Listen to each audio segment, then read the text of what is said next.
बिस्मिल्लाहिर्रहमानिर्रहीम। अस्सलाम वालेकुम। उम्मीद करता हूँ आप सब ठीक होंगे।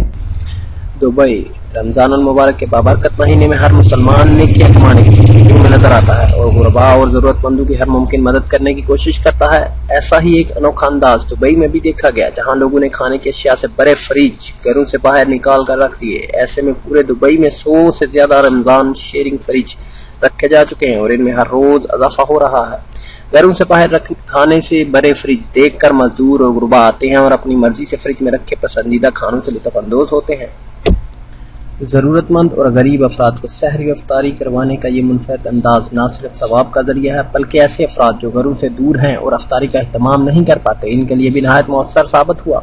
दुबई की रहायशी खातून के मुताबिक उन्होंने शहर के मुख्तलिफ मकामात पर खाने पीने की चीज़ों से बड़े फ्रिज रखवाए हैं, जिनमें खाने का सामान रखने के लिए मुलाजम भी मौजूद हैं। इस इक़दाम का आगाज़ 2016 में दुबई में रहायश पजीर 31 साल ऑस्ट्रेलियाई खातून समिया सैयद ने किया था, जो एमिरेट्स, रेड क्रिसेंट और Islamic affairs and charitable activities department IACAD से लाइसेंस याफ्ता है।